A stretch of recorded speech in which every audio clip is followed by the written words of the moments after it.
made. So I've been hyper-fixated on nijiura maids for a little over a month now, and during my time drooling over my keyboard, I've come to the realization that nobody's made a 3-hour-long video essay on nijiura maids, which is very confusing to me.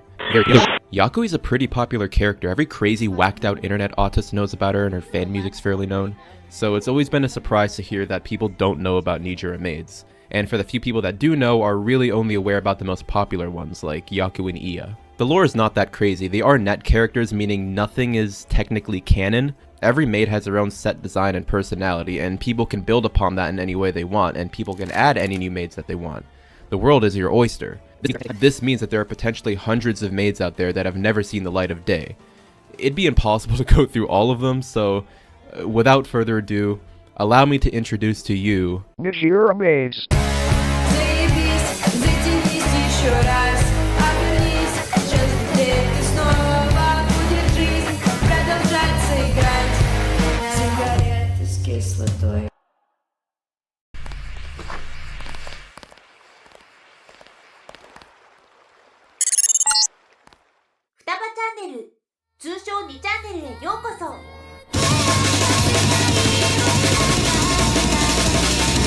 OS 端ややらないかの発祥の地として有名な画像掲示板です。2001年、nijiura版にて、ある匿名ユーザーが自分だけのメイドが欲しいという夢を抱き、メドイさんというメイドが誕生した。その名は、めんどくさい。その名の通り、何事にもめんどくさがる怠け者です。しかし、それでもなんとか仕事をこなそうとします。メドイさんは、親しみやすい存在として作られました。そして彼女は未来のメイドたちと比べるとつまらないと思われるかもしれません。しかし、あなたの好きなメイドさんたちは彼女なしには今の時代には存在しないでしょう。メドイさんが誕生したことで自分だけのメイドさんを作るという新しい波がやってきました。名前とカラーに合わせた個性的なメイドさんたちが次々と登場しました。その結果、チコイさんのようなメイドが誕生しました。チコイさんは北海道の未知の地域から来た小人のお姫様です。彼女のファンミュージックやアートがたくさん作られ、長年にわたって非常に人気のあるメインのメイドの一人です。草井さんこと 3M は、その大きな目と身長からわかるように、フラットウッズモンスターをモチーフにしたメイドです。彼女は浮遊しており、非常に腐敗した悪臭を放っています。全体的にとてもクールなデザインですが、残念ながらファンアートはあまり作られていません。モノアイさんはあまり知られていない一つ目のメイドさんです。明らかに。Yo, I saw a maid I can actually relate to who all she does is bleed from her nose and whine about how fragile she is. Like Chikoi, Yowai has also gotten pretty popular over the years, also having her own fan music made for her. Those are some of the lesser known maids I thought were cool enough to share, but what about Yakui? What the hell is her deal, and why is she the mascot for every pill-abusing breakcore fan in the modern day? I don't know. But she is popular for a reason, mainly in the West, and most of this has to do with the drug themes that surround her. She's often seen with psychedelic-like visuals, using or being surrounded by various substances. Despite her obvious issues with substance abuse, she's actually quite a logical person in a sober state and has a high extensive knowledge surrounding pharmacology. Apparently she's also tied up once a month to detox from all the shit she puts in her body. This is apparent as some photos she can be seen with handcuffs on, restrained or not. I love drugs, I love Yakui, but there are maids that I find to be far more appealing to my taste, which I'll be sharing with you now. Iya, you've probably seen this character around, but technically she's not an official maid. She's an original character made by someone named NM65 that parodies another one of their characters named Shia. They both have a very similar design, with the main difference being that Iya has pale white skin and a far different personality. Iya is much more violent. She's often depicted abusing a Marimo algae plant and is also far more attractive. Shitai-san is a pretty interesting one. She's literally just a dead corpse that is often drawn in very lewd poses. She's usually being dragged around by the other maids or being held up by wires. There's plenty of funny drawings of her doing maid tasks and the like, and while I do like her, I can't help but think of the kind of weird shit the guy that made this character is into. There's 4 maids that resemble Sonic characters, which is pretty awesome. Hayai-san, Hatsume-san, Knuckles, I'm not going to try pronouncing that, and an unknown Emi-san, who I assume would most likely be Amy. There isn't much interesting about these characters, aside from Hayai-san needing onion rings to survive as opposed to the regular gold rings found in Sonic games. Gundam maids, Sky-san and Victory-san. There isn't any information regarding either of these characters aside from the art that's already out there. By the looks of it, they're just some fan maids made by someone on Pixiv.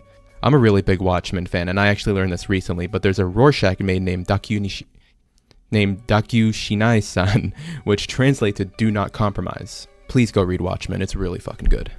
Lullaby-san is really cool, she can shred on a lute. Dore-san, which roughly translates to slave, is the only dark-skinned maid, and because of the drugs she used in her life, she is small and resistant to most drugs. She does not menstruate and is unable to bear children. It has been rumored that she was seen during the construction of the pyramids with a blank gaze, devoid of emotion. She thinks that she is just a thing. Her slave-like behavior may cause her to behave in ways that are strange to some ordinary people. Oh dear, would you look at the time? It's time to boot up Mugen and break the fuck out of my computer with Dragon Tier cheapies. Nijikaku is a Mugen community project containing a massive list of characters originating from Tuchan.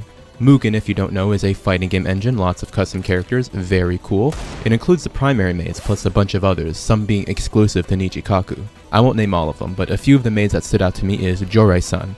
She has a pretty cool gothic design and some sweet moves.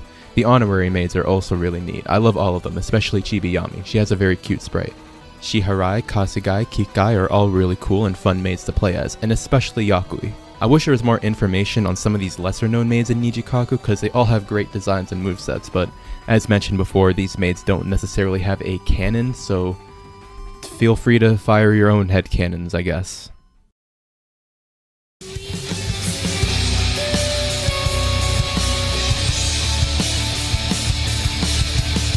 Maidcore is a very interesting term. Most of the music that has been playing in this video is derived from a very specific genre of music called maidcore. Now if you're someone that actually contributes to society, you might be wondering what the fuck a maidcore is and why it sounds so good. It's a pretty niche genre that originated from Russia. It's not a very easy thing to define, so I'll just read off the maidcore VK page description like a fucking Maidcore is a genre started by various musicians who inhabited the identities of the maids and make music revolving their characters. The genre of music each of these artists create vary for the most part, but you can just describe it as Russian post-punk, emo, and electronic music, I guess. Obviously not every maid has her own fan music, there's just way too many maids for there to be an artist for everyone, but even still, there's a surprisingly large supply of maidcore to choose from. I'm not the most musically literate person, and I definitely don't have the most interesting taste in music, but in all honesty, I think everyone should at least give maidcore a chance. I know it's a bit of a goofy genre, but these maidcore artists are genuinely talented and deserve the love. Yakui and Chikoi I think are the best places to start if you want to get into maidcore. They are one of the most popular maidcore artists for a reason, but you can also go check out some of the playlists found on the VK page. There's plenty of great tracks you can find on there. Of course these artists do reside in Russia, and because of that, I don't believe they're making any money off their music at the moment, which fucking sucks if that's the case. But most of them do post regularly on their VK pages, and Yakui's also been streaming on Twitch apparently, so it's nice to know that they're doing okay. Go let Yakui know I said, "No привет!" I may or may not be emotionally attached to maidcore, and I'm not saying that as a joke. I know that sounds like a joke, but I'm serious. I identify with a lot of music that acts like a second mouth, for lack of a better term, and there's a lot of tracks I found in the entire genre that kind of expresses a level of emotion that I don't exactly know how to articulate. This applies to many other similar artists and subgenres in the post-punk shit rock emo scene that's out there, but maidcore is like a forgotten language which I can understand but can't translate, which, saying that out loud, I feel like a piece of shit, and if I had my clone in front of me, I'd probably just fucking... But I'm being as honest gets. Maidcore is genuinely incredible. Communicating that somber, depressive, yet comforting and familiar feeling is an extremely difficult thing to accomplish without making it feel forced and pretentious. A lot of these weird subgenres and aesthetics suffer from feeding way too much into the aesthetic and just end up being flavorless. Maidcore doesn't feel that way though. This may just be because of how specific of a subgenre this is, and I'm probably just reading way too much into it, but these artists making maidcore music know what they're making and accomplish at making something that feels authentic. Yakui is the most popular artist, yet again, but it's like that for a reason. Yakui makes amazing stuff and is arguably the best maidcore artist, but some of my favorite that I think you should definitely check out is Chikoi, Yokai, Ozoi, and Itai. Definitely the best ones in my opinion, including Yakui. But yeah, that's Nijiura Maids. Definitely not the most convoluted thing in the world, but it's totally epic based in Kino and will forever be a staple of Tuchan. Thank you Russia for maidcore. Hail Vladimir Putin. Я никогда не рухну на могилу, в которой ты лежишь цветами.